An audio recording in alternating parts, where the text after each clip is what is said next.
Welcome back viewers, एक बार फिर आपको खुशामदीद कहेंगे मॉर्निंग स्पॉट के अंदर। मॉर्निंग स्पॉट के अंदर आजकल चल रहा है बजट का सीजन है, तो बजट का जो माहौल है, बजट के बादल मॉर्निंग स्पॉट के ऊपर भी नजर आते हैं और मॉर्निंग स्पॉट के सेट के ऊपर आपको तज्जियाकार नजर आएंगे अगले कुछ दिनों तक, जब तक ये बजट के इश्यूज रिजॉल्व नहीं हो जाते। बजट के अंदर बहुत सारी चीजें, बहुत सारी बातें सामने आई हैं और उन चीजों के ऊपर हम बात कर रहे हैं। कल भी हमने बात की और आज भी हमने इन चीजों को ज़ेर बहस लेकर आए। जो आपकी बिजनेस कम्युनिटी है, जो हर शोबे से ताल्लुक़ रखने वाले डिपार्टमेंट के जो लोग हैं, तो उनकी एक्सपर्टीज़ सोसाइटी के अंदर तो बहुत हैं, लेकिन उनकी इस वक्त क्या थॉट्स हैं, क्या सेकंड थॉट्स हैं, किस तरह से वो समझते हैं कि बजट के अंदर कुछ चीज़ों को बेहतर किया जाना चाहिए था। अब सवाल बहुत सारे हैं, उस पर भी हम ज़रा बात करेंगे और पैनल कंट्रोल रूम मुझे ज़रा सा कुछ चीज़ें प्रोवाइड कर दें सामने प्रॉम्प्टर के ऊपर, so we will read those things as well कि क्या क्या डिटेल्स हैं। डिटेल्स हम आपको बताते चलें, लेकिन कुछ मामला ऐसे भी हैं कि कल जब बजट पेश हुआ तो उसके अंदर सबसे पहले बात सामने आई कि जो सरकारी मुलाजमीन हैं उनकी 10% तनख्वाहों को बढ़ाने की बात सामने है। फिर पेंशन्स के हवाले से भी कुछ मामला सामने है, वो भी आपके सामने रखेंगे। और हमेशा मैं कहता हूँ कि बजट 3 चीज़ों के ऊपर बेस करता है। आप अगर उसमें कुछ फैक्टर्स को अभी साइड पर रखते हैं, मेनली फोकस जो होता है FBR की टैक्स कलेक्शन होती है। टैक्स कलेक्ट किया जाता है, हदफ रखा जाता है, उस हदफ को पूरा किया जाता है, उसकी बेसिस के ऊपर पूरा एक बजट का जो है वो निज़ाम होता है। अब जो माली साल का 17,553 अरब रुपए का बिलियन रुपीस का जो वफाकी बजट था वो पेश हुआ है। इसके अंदर अब इस पैसे को मुख्तलिफ हिस्सों में तोड़ना है। सबसे ज़्यादा डिफेंस बजट होता है क्योंकि वो बहुत ज़रूरी है।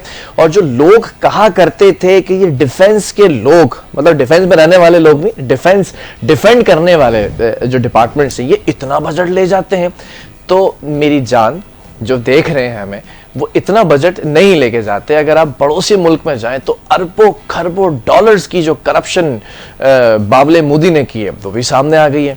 राफेल उड़ा नहीं सके, बजट लेकर बैठे हुए थे। अब वो बजट वो कहाँ था, क्या रखा हुआ था, बहरहाल यूज नहीं। तो उसके बाद हमें एटलीस्ट ये पता चला कि हमारे जो डिफेंस के इदारे हैं वो इतना तो बजट नहीं लेते एज कंपैरिजन अगर कर लें आप पड़ोसी मुल्क के, तो होना चाहिए था। वो बजट रखा गया और अब कोशिश की जा रही है कि कुछ डेटरेंस के लिए कुछ और वेपन्स को, कुछ और टैक्टिकल आर्म्स को जो है वो सामने रखा जाए। सेकंड थिंग, जब आप उसको डिफेंस बजट को हटा देते हैं, उसके बाद फिर सबसे ज़्यादा जो बजट होता है वो पूरे मुल्क के अंदर, इदारों के अंदर डिप्लॉय किया जाता है। किस तरह आपकी ट्रेड इंडस्ट्रीज होती हैं, एक्सपोर्ट और इंपोर्ट। एक्सपोर्ट इंपोर्ट के लिए आपको जो है वो चीज़ें मुख्तस करनी पड़ती है। फिर उसके बाद आपका एग्रीकल्चर हमारा बहुत एक ज़रूरी एक शोबा है, जिसकी वजह से हम एक एग्रीकल्चर कंट्री समझे जाते हैं। तो उसमें अभी जैसे आपने देखा प्रीवियस टॉक अगर आप सुन रहे हों इरफान इकबाल शेख साहब की, उन्होंने एक चीज़ सामने बयान की कि जो इस वक्त एग्रीकल्चर तबका है, यानी कि किसान तबका, उसको इतना ज़्यादा कोई फ़ायदा नहीं हुआ है। अब इस पर भी बात कर लेंगे हम कि एक आम आदमी के लिए जो तनख्वाह में इजाफे की बात हमेशा की जाती थी, टैक्स कटौती की बात की जाती थी, वो चीज़ें जो है वो किस तरह से सामने आती। लेकिन अगर कंस्ट्रक्शन इंडस्ट्री की बात करें, एक बहुत बड़ी इंडस्ट्री है जिसने पूरे पाकिस्तान की ब्यूटिफिकेशन का जो बीड़ा था वो अपने कंधों पे उठा लिया, और उस ब्यूटिफिकेशन को करने के लिए बड़े सारे हर्डल से गुजरना पड़ता है, बहुत सारे बैरियर्स होते हैं।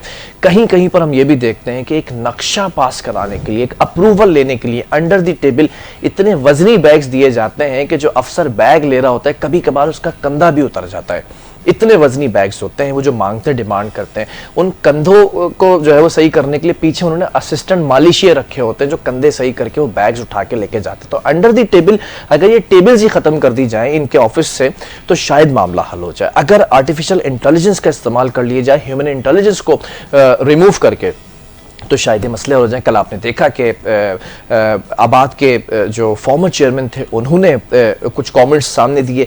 आज हम आबाद के करंट चेयरमैन से बात करने जा रहे हैं और हमारे साथ इस वक्त मौजूद हैं करंट चेयरमैन हैं association of builders and developers, हमारे साथ इस वक्त ऑन कॉल आ चुके हैं। हसन बख्शी साहब हैं। बख्शी साहब अस्सलाम वालेकुम, अ वेरी गुड मॉर्निंग।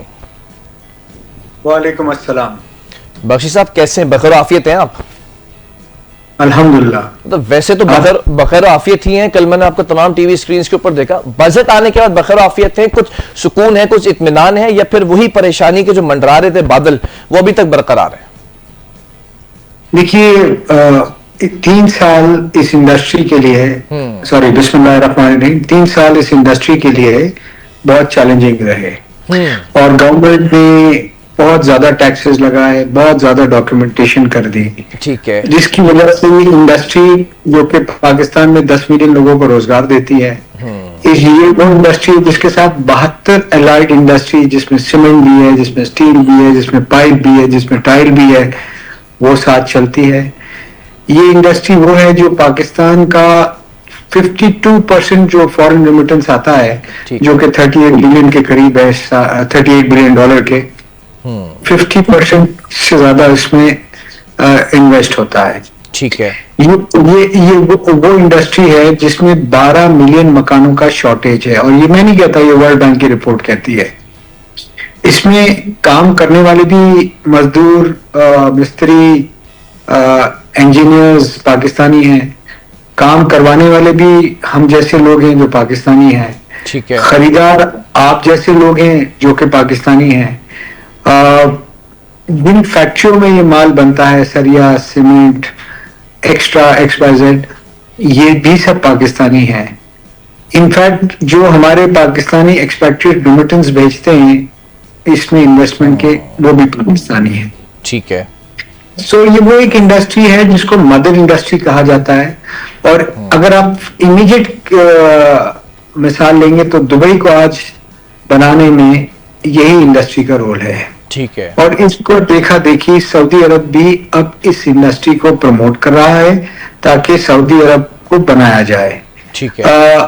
माजी में चले जाएं, दूसरी जंग अजीम के बाद जर्मनी में जो रिवाइवल के लिए पहली इंडस्ट्री चलाई गई वो कंस्ट्रक्शन इंडस्ट्री थी, क्योंकि रोजगार फराहम करती है, क्योंकि इंडस्ट्रीज चलाती है।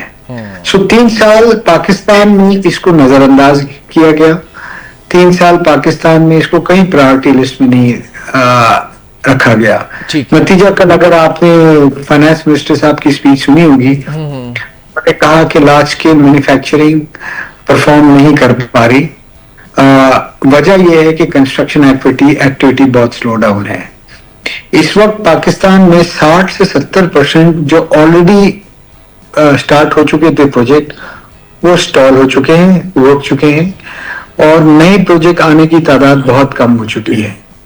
इन सब की वजूहत यह है कि गवर्नमेंट की जो पॉलिसीज थी, पिछले 6 साल में एक बार टैक्स लगाया 7C, उसके बाद लगाया 7E, फिर लगाया 7F, फिर बढ़ा दिया टैक्स 236C, फिर बढ़ा दिया 236K और 100D। ठीक है, ये है कैपिटल इंटेंसिव इंडस्ट्री। इसमें पैसे बहुत लगते हैं और छोटे पीरियड के लिए नहीं लगते, यानी सुबह लगाया स्टॉक एक्सचेंज में, शाम में कमाया बेच दिया, ऐसा नहीं है। ये सालों की इन्वेस्टमेंट है। कोई भी प्रोजेक्ट बनने, मुकम्मल होने, डिलीवर होने में 5-6 साल लगते हैं। ठीक है।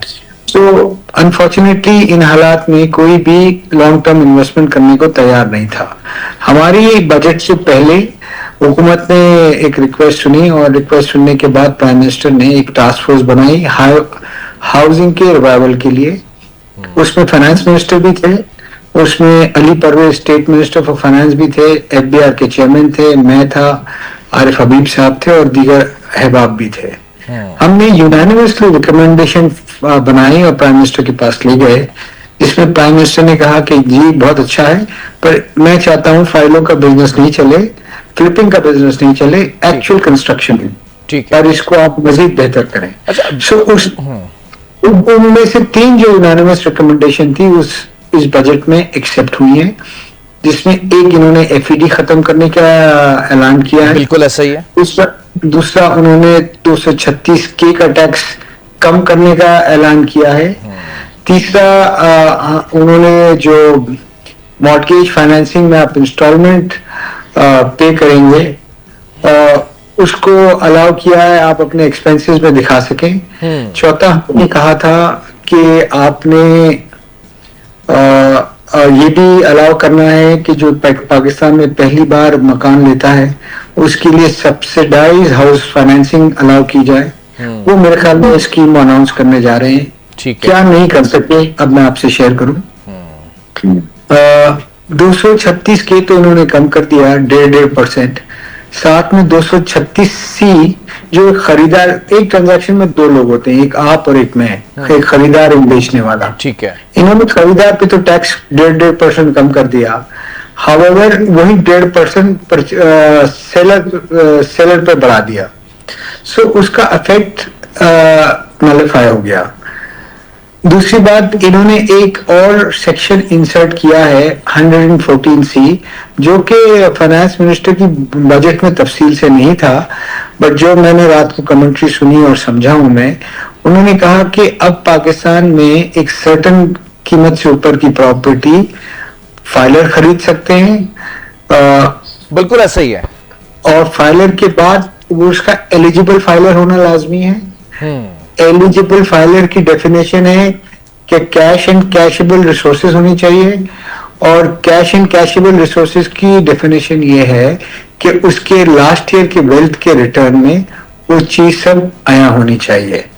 और उसको हमारे एक, जो मैं समझा हूं, क्योंकि ये 4 महीने पहले भी कोशिश की गई थी इसको लाने की, कि उसको एक हमारे बाबू साहब परमिशन देंगे कि मैं पाकिस्तान में प्रॉपर्टी खरीद सकता हूं कि नहीं। अच्छा। सो मैं ये समझता हूं, अगर ये ऐसा ही है, मैं 12:30 बजे अभी फाइनेंस मिनिस्टर तकरीर करेंगे तो उसमें समझ आएगा।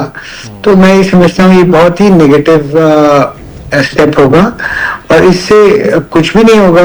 पाकिस्तान में रेगुलेटेड लीगल हाउसिंग नहीं बनेगी।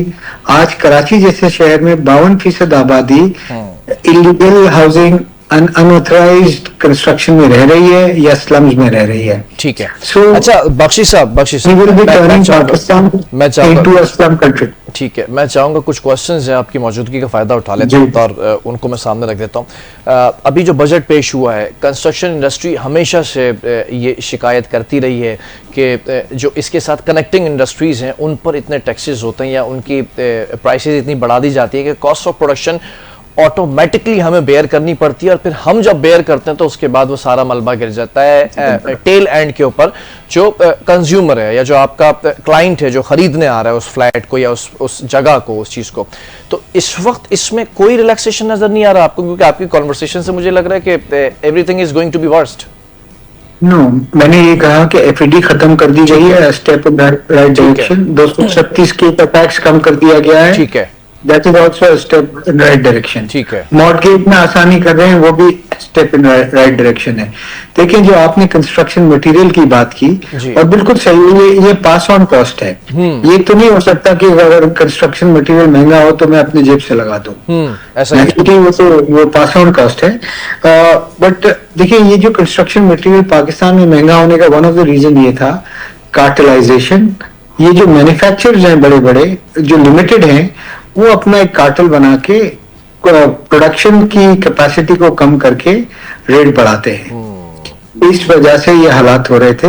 बट जो गवर्नमेंट ने अभी ये कहा है कि हम रेगुलेटरी ड्यूटी और एडिशनल रेगुलेटरी ड्यूटी और कस्टम ड्यूटी नेक्स्ट 4 इयर्स में एक मिनिमल लेवल पे ले आएंगे। ठीक है। तो मैं ये समझता हूँ आते वक्त में इन हमारे लोकल मैन्युफैक्चरर्स को एक फेयर कंपटीशन मिलेगा, अनड्यू एडवांटेज नहीं मिलेगा कि उन्होंने एक ड्यूटी लगवा दी और उससे 5,000 रुपए सस्ता बेच रहे हैं। ठीक है। जहां यानी यूरोप में सरिया फर्ज करें 1,70,000 रुपए है, तो पाकिस्तान और जहां की इनकम $30,000 पर कैपिटा इनकम है, और पाकिस्तान में $1,800 पे वो सरिया 2,40,000 है।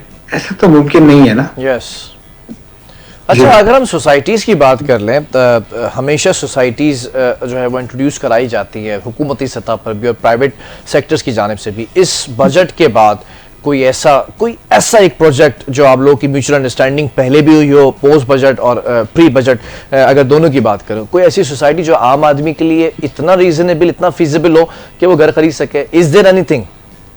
देखिए, हमने हुकूमत सिंध को अप्रोच किया है, हमने से मुरादाबाद ने, ठीक है, कि allot us 10,000 acres of land.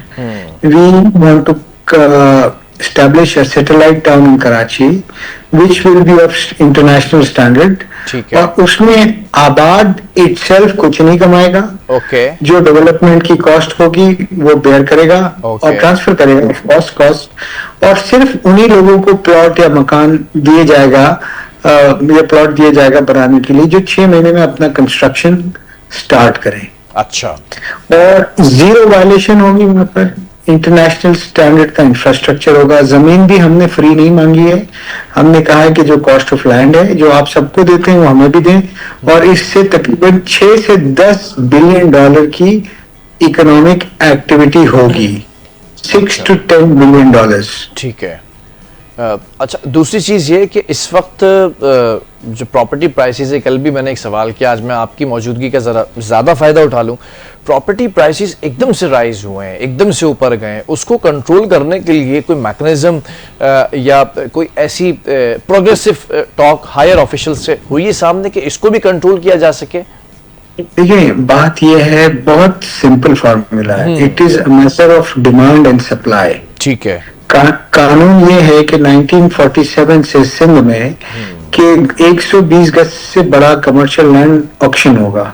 ठीक है। और आपको ताज्जुब होगा कि एक piece of land board of revenue ने आज तक ऑक्शन नहीं किया है। जी। सो अगर आप सप्लाई बढ़ा देंगे सो ऑटोमेटिक डिमांड कम होगी ना। आपने पिछले 20 साल में सप्लाई तो चोक करके रखी है, आबादी तो बढ़ रही है। आपकी हमारे घर की पोजीशन देख लें, बच्चे थे, बड़े हो गए, शादियां हो गई, बच्चे हो गए, मजीद घर चाहिए। सो सप्लाई जब तक आप नहीं बढ़ाएंगे, और सप्लाई की कोई और सोर्स नहीं है सिवाय गवर्नमेंट लैंड के, ठीक है। जो कि रोज कब्जा होती जा रही है, जिसपे रोज गोटाबाद स्कीम आती जा रही है, जिसमें रोज कच्ची आबादी बनती जा रही है, ठीक है। जिसमें रोज स्लम्स बनते जा रहे हैं। अच्छा, ये तो चीज़ें हो रही हैं, ठीक है। अब मैं ज़रा से इस पर भी आ जाता हूँ। अभी मैं और आप बैठे हुए हैं कराची में, if I am not wrong, in Karachi right now. तो इस वक्त कराची का जो स्ट्रक्चर है, और ये जो कंक्रीट का जंगल, एक टर्म यूज़ की जाती है, साबिक चीफ जस्टिस ने भी ये टर्म यूज़ की, इसको कंक्रीट का जंगल बनाने में बहुत सारे लोगों का किरदार है, चाहे वो हुकूमती ऑफिशियल्स हों, चाहे वो अनऑफिशियल हों, चाहे वो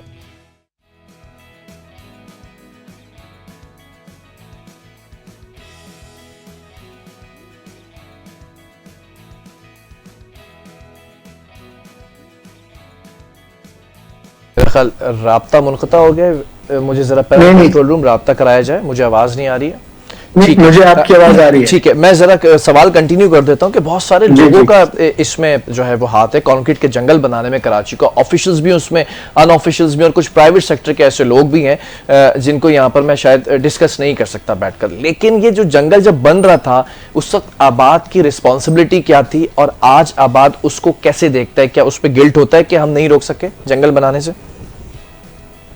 देखिए, कराची के साथ तो माफ कीजिएगा जितनी ज्यादती हुई है ना जी, उसके लिए तो मेरे पास अल्फाज नहीं है। This used to be the Paris of Asia. जी, आप हिस्ट्री में जाएं, today this is the 4th और 5th dirtiest city of the world. ठीक है। कराची में आप कहते हैं कौन है? मुझे बताएं, कराची में इंफ्रास्ट्रक्चर, रोडों की क्या हालत है? ठीक है। कराची में ट्रांसपोर्ट की क्या हालत है? कराची में पानी की क्या पोजीशन है? ठीक है। कराची में सीवरेज का क्या निजाम है?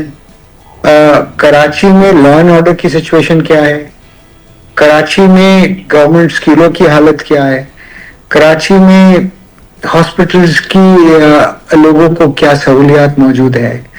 तो देखिए, हम कराची के साथ तो बहुत ज्यादती हुई है, और चूंकि I am born and brought up in Karachi, जी, so I feel very bad, and I honestly feel we are all part of it, because हमने सही वक्त पे अपनी आवाज नहीं उठाई, हमने खड़े नहीं रहे, हमने मुफाहमत और मुनाफिकत की पॉलिसी अपनाई।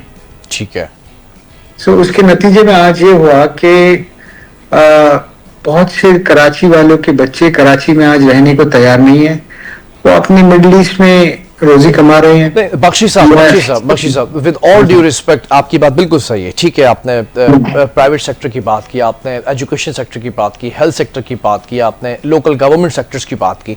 ठीक है, if I talk about your sector, construction sector जो है, तो अगर ये सब कुछ बेजाब्तियां हो रही थी तो आप association of builders and developers है पूरे पाकिस्तान की, ये इदारा बहुत पुराना है। इस इदारे का मकसद यही है कि building structures, beautification of city. तो अगर कहीं गैर कानूनी तौर पर कंस्ट्रक्शन हो रही है या हो रही थी माजी के अंदर जब ये जंगल आबाद किया जा रहा था, तो आबाद उस वक्त कहाँ था?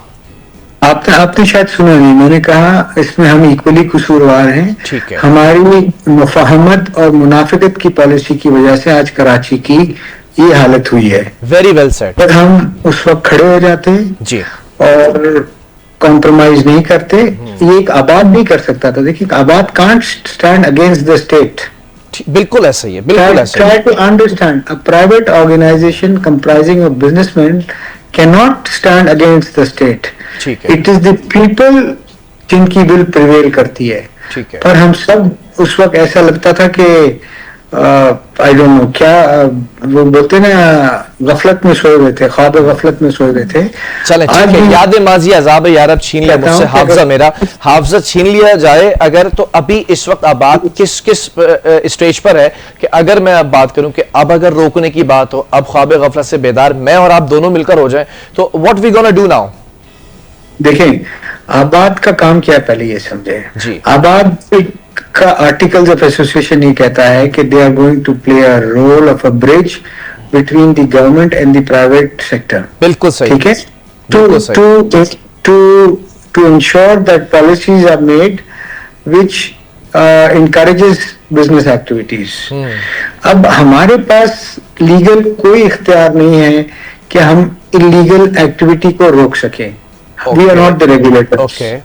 What maximum we can do is to pinpoint those irregularities or to the regulators who have legal rights and resources to take action. ठीक है। Which we have been doing.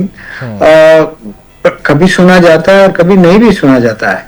बहुत वक्त नहीं सुना जाता है क्योंकि देखिए जो ये criminal activity, illegal activity, unauthorized activity में इन्वॉल्व होते हैं ना, they have lot of liquidity, cash बहुत होता है उनके पास, and they have it's a criminal। ठीक है, मैं आपकी बात से टोटली एग्री करता हूं, लेकिन मेरा पर्सपेक्टिव या मेरा नैरेटिव ये है कि अगर मेरे इलाके के अंदर कोई पार्क पे कब्जा हो रहा होगा, किसी फलाही रफाई प्लॉट पर कब्जा होकर कोई कंस्ट्रक्शन होगी, being a member of this society या एज अ सिविक सेंस, मैं एटलीस्ट उसके ऊपर अगर मैं ये इख्तियार रखता हूं कि मेरे पास एक प्लेटफॉर्म है, और इतना बड़ा प्लेटफॉर्म जो पाकिस्तान बनने के बाद से लेकर अब तक सबसे पुराना इदारा है, या फिर उसकी इतनी वर्थ है कि उसको जो है वो हुकूमती सतह पर उसको सुना जाता है, समझा जाता है, तो मैं एटलीस्ट अवेयरनेस तो फैलाऊंगा लोगों को कि इस पार्क के ऊपर कुछ भी बन जाए, आपने इन्वेस्टमेंट नहीं करनी है।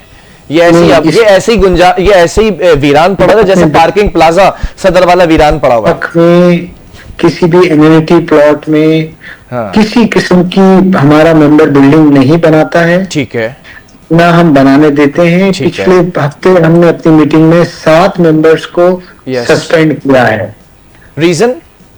रीजन ये कि उन्होंने अलॉटीज की कंप्लेंट पे फुल फॉर जवाब नहीं दिया है। Not that they were constructing, because हम चाहते हैं कि लोगों के, देखें अलॉटीज जो हमसे एक फ्लैट लेता है ना, बहुत उम्मीद से लेता है और वो एक ख्वाब देखता है कि अपनी जिंदगी की कमाई हमको देता है। तो कुछ हमारे मेंबर भी पिछले 3-4 साल में जो इन्फ्लेशन आया, डॉलर के प्राइस डबल हो गए, कॉस्ट ऑफ कंस्ट्रक्ट।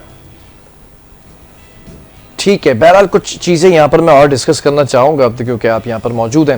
अब सवाल ये पैदा होता है, कंस्ट्रक्शन इंडस्ट्री एक बहुत बड़ा डिपार्टमेंट है।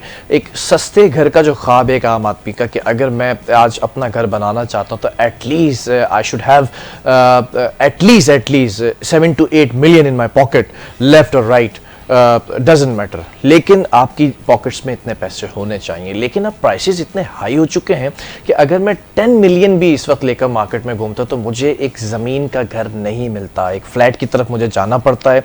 If I talk about portions तो वो इलीगल, ठीक है। बख्शी साहब, मैं ज़रा आपसे ये क्वेश्चन करना चाहूँगा कि इस वक्त सस्ती स्कीम्स पहले आया करती थी, पहले हम इन्वेस्टमेंट करते थे, इंस्टॉलमेंट के ऊपर पैसे देकर वो सोसाइटी के अंदर घर ले लिया करते थे। इस वक्त वो तस्वुर ख़त्म हो चुका है। इफ़ आई टॉक अबाउट कि मुझे घर खरीदना है 5 to 7 मिलियन के अंदर, मेरी पॉकेट्स के अंदर एटलीस्ट 10 to 15 मिलियन होने चाहिए लेफ्ट और राइट पॉकेट के अंदर, डजेंट मैटर।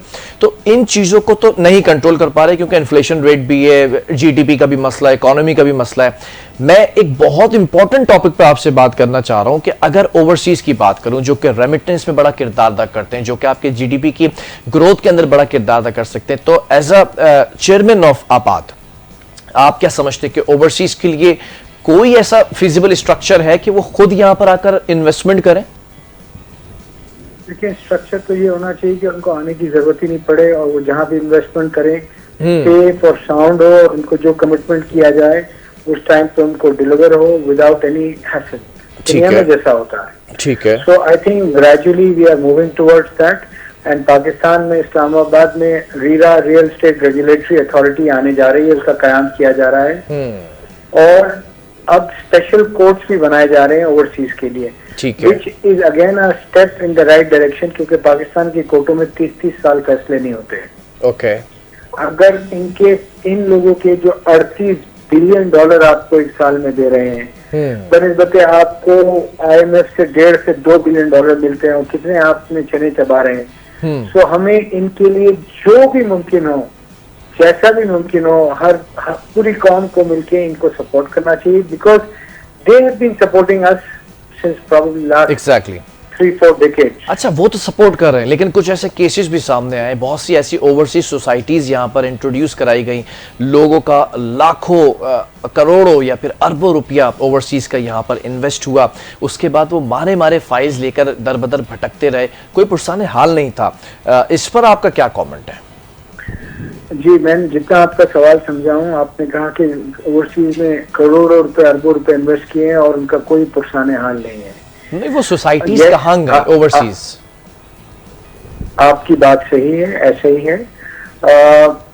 देखिए, मैं इसके लिए यही कह सकता हूँ कि जब ये स्पेशल कोर्ट्स बनेंगे और इनके यहाँ इंसाफ इनको जल्द और सस्ते में मिलेगा, सो चीजें ऑटोमेटिक आपको इम्प्रूवमेंट नजर आएगी। ठीक है, वेरी गुड। अच्छा, इन्वेस्टमेंट की अगर बात कर लें, व्हाट डू यू सजेस्ट, पूरा इस वक्त दुनिया आपको सुन रही है, जहाँ जहाँ पर भी आपका ये प्रोग्राम मेरा देखा जा रहा है, तो उनके लिए कोई पैगाम देना चाहेंगे कि इस वक्त कंस्ट्रक्शन इंडस्ट्री के अंदर इन्वेस्टमेंट के मौके हैं कि अगर इन्वेस्टमेंट करना चाहें तो क्या कर सकते हैं इस बजट के बाद? लोग दुबई में इन्वेस्टमेंट करते हैं, पर दुबई में आर्टिफिशियल मार्केट है। ठीक है। वहाँ के कमरे का टेम्परेचर भी आर्टिफिशियली कंट्रोल होता है। ठीक है। पाकिस्तान में 12 मिलियन मकानों की एक जेन्युइन डिमांड है, यानी वो लोग मौजूद हैं जो खरीद के रहना चाहते हैं, इस्तेमाल करना चाहते हैं। Very good. ये एक बहुत बड़ी अपॉर्चुनिटी है और इस अपॉर्चुनिटी को अगर गवर्नमेंट ने पॉलिसी सही दी तो आप ये समझें कि बहुत काम करने के मौके मौजूद हैं, बहुत एप्रिसिएशन की गुंजाइश मौजूद है। आज भी पाकिस्तान में जो प्रॉपर्टी के रेट्स हैं पूरे रीजन में, चाहे वो आप सरप्राइज होंगे अफगानिस्तान हो, चाहे वो इंडिया हो, चाहे वो ईरान हो, चाहे वो दुबई हो और चाहे वो बांग्लादेश हो, ठीक है, उससे कहीं गुना कम है। इनकी जो मेन सिटीज के रेट हैं ये हमसे कहीं ज्यादा है। So it is a right time, right place for investment. Government of Pakistan is giving incentive to the expatriate Pakistanis, and I think more incentives are on the way. ठीक है। These incentives are not going to stop here; they are going to increase. मुझे ऐसा लगता है it's a right destination to invest money in. The political उम्मीद करता हूँ मजीद बेहतर भी स्टेबिलिटी हो जाएगी। ठीक है। अब गवर्नमेंट को भी 2-3 साल हो गए, ये इनका शहबाज शरीफ साहब का तीसरा चौथा बजट था, इस हुकूमत में शायद दूसरा था और इससे पहले वाले में PDM-1 में भी इनके 2 बजट थे। But Pakistan is a destination where you can invest in construction activity, housing activity, hospitality industry, manufacturing. Pakistan is a place, a big market of 250 million people. ठीक है। अच्छा, मैं कुछ और भी सवालात करना चाहूँगा यहाँ पर कि ठीक है, कंस्ट्रक्शन इंडस्ट्री आ गई, अब फाइलर और नॉन फाइलर पर आ जाते हैं। हुकूमत ने बड़ी, आपकी आवाज थोड़ी कम आ रही है। आप मेरी आवाज़ सुन सकते हैं? हाँ जी, अब बेहतर जी, है। मैं ये सवाल करना चाह रहा हूं कि अब हम फाइलर और नॉन फाइलर पर जरा सा आपसे बात कर लेता हूं। आपके जितने भी मेंबरान हैं वो सारे ही ऑब्वियसली फाइलर होंगे, अगर नहीं होंगे तो आप उसको एक्सपेल भी कर सकते हैं, आपका पूरा इख्तियार भी, और मैं उम्मीद करता हूं कि किया भी होगा। फाइलर होने का फायदा इतना ज्यादा है कि जितना नॉन फाइलर के लिए मुश्किल आते हैं। What do you suggest to your members के फाइलर जो नहीं है या फिर जो छोटे कंस्ट्रक्शन बिल्डर्स हैं वो टैक्स नेट में नहीं आना चाहते, तो उनको कैसे अवेयर कर रहे हैं आप? उनके लिए क्या आपने प्रोग्राम बनाया है? देखिए, बात ये कि हमारा तो कोई भी मेंबर बन ही नहीं सकता अगर उसके पास एनटीए नंबर नहीं है और वो फाइलर नहीं है। Very good. और हम उसका फर्ज करें, आप मेरे मेंबर बने, आपके पास एनटीए नंबर है, फाइलर है, नेक्स्ट ईयर आप रिन्यूअल के लिए आएंगे और आपने अपना रिटर्न फाइल नहीं किया होगा तो we not renew your membership. ठीक है। तो ये तो आप समझ लें कि जो भी हमारे मेंबर हैं पैन पाकिस्तान, वो तमाम फाइलर्स हैं, एनटीएन होल्डर्स हैं। सो हम इन हाउस तो वो तमाम रिक्वायरमेंट पूरी करते हैं। ठीक है। अच्छा, प्रॉब्लम कहाँ आ रहा है? प्लीज। देखिए, हमारे पास जो मेंबर्स की तादाद है वो तकरीबन 1800 है। ठीक है। इसमें बेशतर लोग सिंध से हैं, क्योंकि सिंध में पब्लिक सेल प्रोजेक्ट बनाने के लिए मैंडेटरी है आबाद की मेंबरशिप। ठीक है। पंजाब में ये नहीं है, केपीके में नहीं है, बलूचिस्तान में नहीं है। हम कोशिश कर रहे हैं कि वो वहां भी हो जाए ताकि एक अम्ब्रेला के नीचे सब आ जाए कि डेटा कलेक्ट हो। जो मेन मसला आ रहा है कि जो हमारे लोग काम करते हैं रेगुलेटेड, फर्स्ट करें वो 50,000 लाख यूनिट बनाते हैं, 50,000 यूनिट बनाते हैं सालाना। ठीक है। सो जो इलीगल, अनऑथराइज, अनअप्रूव काम कर रहा है ना, वो तकरीबन आपसे 3 गुना ज्यादा कर रहा है या 5 गुना ज्यादा कर रहा है। अच्छा।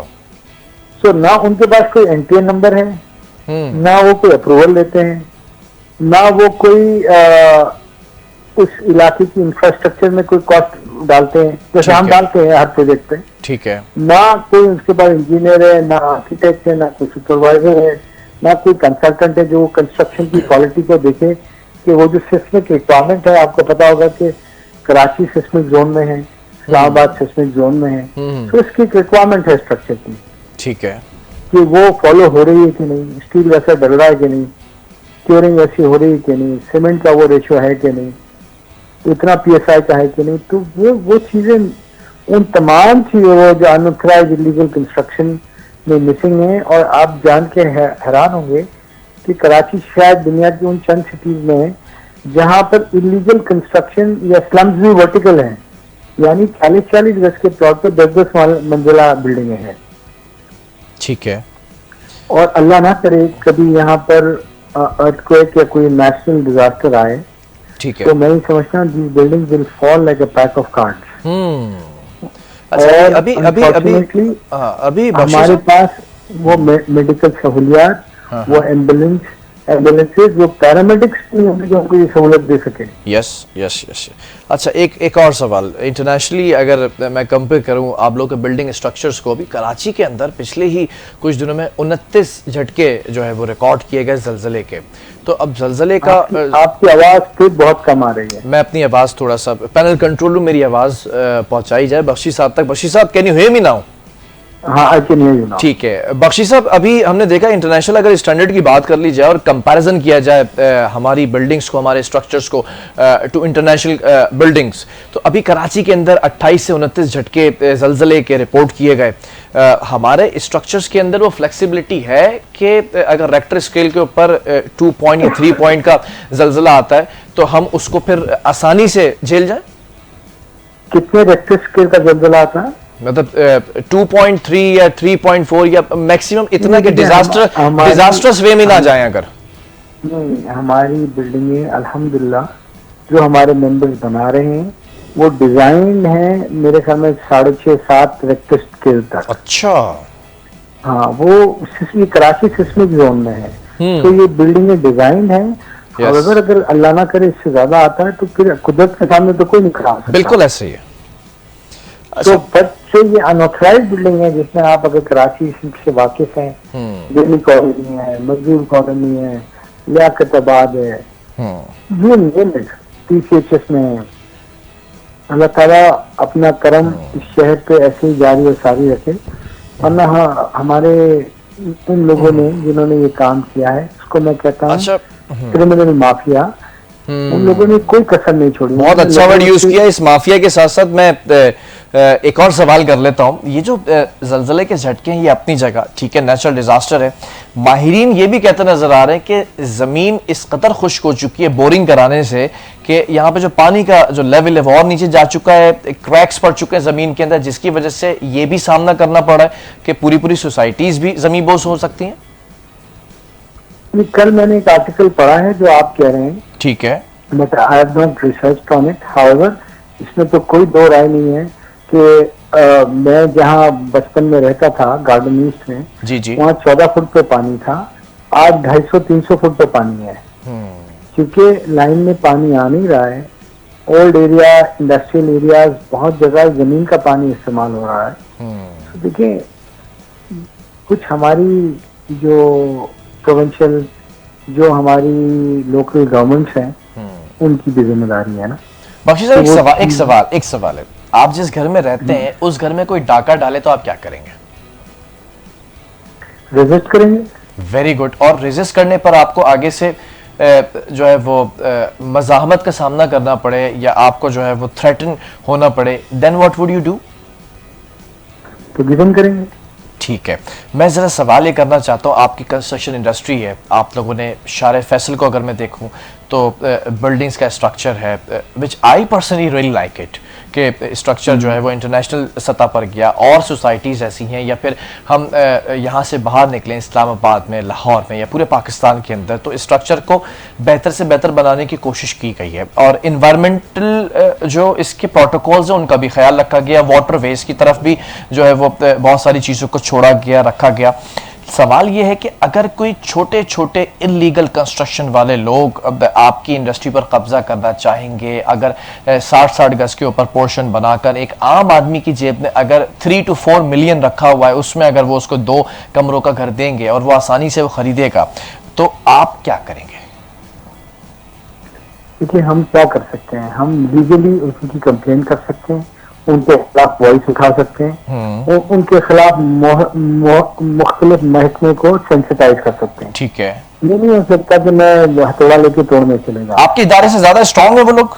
ऑन अ सीरियस नोट, इस वक्त आप बताएं कि लॉ अबाइडिंग सिटीजन पाकिस्तान में ज्यादा स्ट्रांग है या क्रिमिनल ज्यादा स्ट्रांग है? मेरा सवाल आपसे है।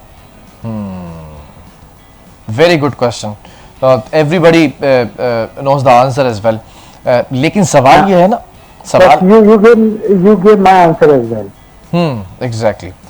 तो वो आप जिस प्लेटफॉर्म पर हैं, कुछ कहना चाहेंगे कि अंडर द टेबल भी इतने भारी भारी बैग्स दिए जाते हैं कि जो अफसर सामने बैठा होता है, कभी कभार उसके कंधे की जो शोल्डर की हड्डी है वो बैग उठाते उठाते वो हड्डी उतर जाती है, जिसके लिए मालिशी असिस्टेंट पीछे रखे होते हैं जो उस हड्डी को दोबारा से जोड़ते हैं और फिर वो बैग लेके अंदर चले जाते हैं। ये बैग्स अगर ना दिए जाएं तो शायद इनका भी कारोबार रुक जाए, शायद आप लोग की बिल्डिंग स्ट्रक्चर भी खड़े ना हो सके।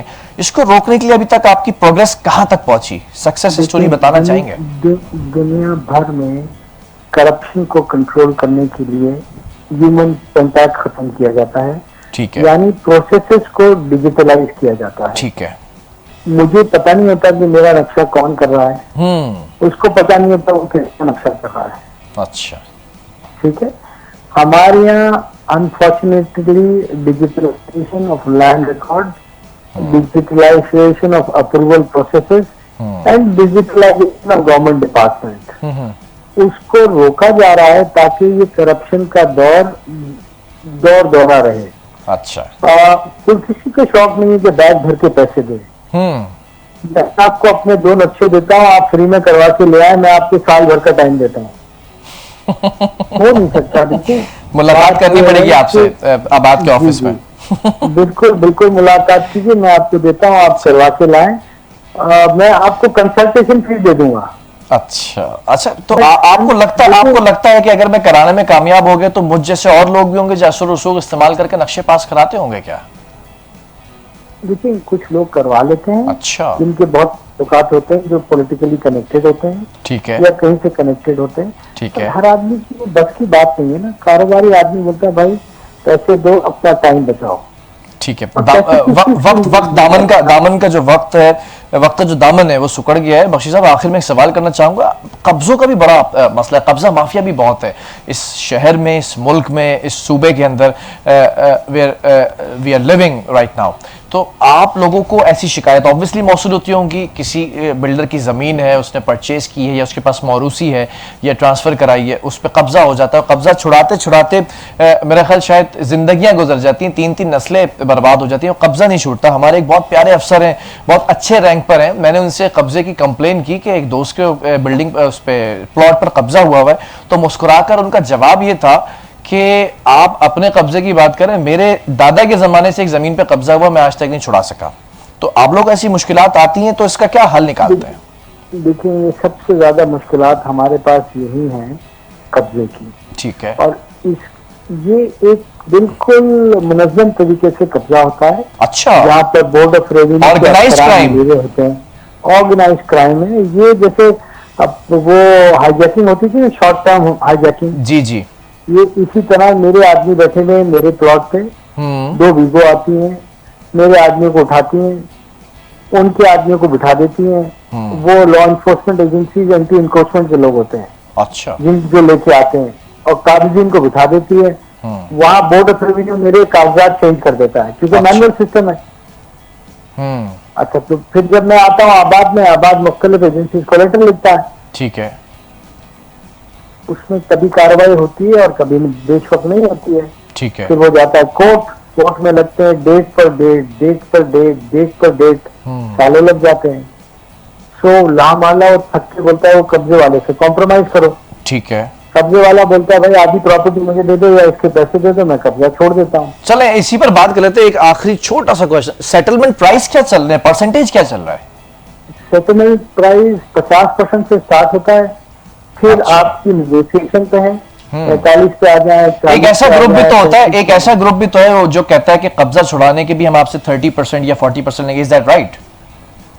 अब वो ग्रुप की जरूरत नहीं ना, कब्जा वाला डायरेक्ट बात कर रहा है, अब बीच में आदमी की जरूरत ही नहीं है। इतनी दीदा दिलेरी। हाँ, इतनी दीदा। देखिए, I can fight against you, you can fight against me, but I can not fight against the state. जब स्टेट के अफसरान बोर्ड ऑफ रेवेन्यू के मिल गए इस कब्जे की एक्टिविटी में, मेरे पेपर उन्होंने चेंज कर दिया है, ठीक है, तो फिर मैं किससे लड़ूं? चलें, बहरहाल बख्शी साहब, नाइस टॉकिंग टू यू और बहुत सारी चीजें सीखने का मौका मिला और मैं समझता हूं कि जो बातें आपने कही हुकूमती कानों पर जूं जरूर रहेंगी होगी, लेकिन मुझे आपके ऑफर याद है, मैं आबाद के ऑफिस जरूर चक्कर लगाऊंगा 2 अप्रूवल्स के लिए। I will try my best. Thank you very much. Hasan Bakhshi साहब हमारे साथ मौजूद थे, chairman association of builders and developers. Programme का वक्त भी जो है वो खत्म हो चुका है, वाइंड अप करने की तरफ जाएंगे, लेकिन बजट पेश हो चुका है। बजट के अंदर बहुत सारी चीज़ें ऐसी हैं जो इस वक्त मुख्तलिफ इंडस्ट्रीज़ को तहफ़्फ़ुज़ात लाहक हैं और बहुत सी इंडस्ट्रीज़ ऐसी हैं जो कहीं ना कहीं पार्शली जुज़वी तौर पर खुश नज़र आ रही हैं कि कहीं ना कहीं, जैसे सुपर टैक्स के अंदर मैंने आपको बताया कि कमी की गई है, कहीं पर आपने कंस्ट्रक्शन इंडस्ट्री के अंदर कुछ टैक्सेज हैं जो छूट दे दी गई है। बहरहाल देखते हैं कि अब ये बजट जो है वो सेनेट में जा चुका है मंजूरी के लिए। जब पेश हो चुका था तो उस वक्त अपोजिशन ने बड़ा शोर शराबा और मसली बाजार बनाया, जो मुझे बिल्कुल पसंद नहीं आया। पढ़े लिखे लोग हैं, नुमाइंदगी करते हैं, इस तरह की हरकतें करते हैं कि ऐसा लगता है कि गली मोहल्ले के अंदर जो फुपियाँ लड़ रही होती हैं, जो औरतें एक दूसरे के ऊपर मुगल्लिज़ात या गालम गलोच कर रही होती हैं, ये वो लोग ऐसे लगते हैं। और हकीकत बात है, जिस जिस इलाके से जो नुमाइंदा उठ कर आया है वो वहीं की नुमाइंदगी कर रहा है। तो आपको सोच समझ के अपने नुमाइंदों को का इंतखाब करना चाहिए कि आपका नुमाइंदा आपकी नुमाइंदगी करेगा पार्लियामेंट के अंदर, तो वो वही हरकत सकनात करेगा जो आप गली मोहल्ले में करते हैं। इसी के साथ प्रोग्राम का वक्त खत्म हुआ। अपने मेज़बान को, मेरी पूरी टीम को जो दिन रात जागकर और बगैर छुट्टियों के काम करती है, मैं हमेशा अप्रिशिएट करता हूँ, बड़े दिल के करीब होते हैं लोग। थैंक यू सो मच पूरी टीम। और आप लोग फीडबैक जरूर दिया करें, फीडबैक देते हैं तो हमें पता चलता है कि किस ट्रैक पर चल रहा है मॉर्निंग स्पॉट। अल्लाह हाफिज़।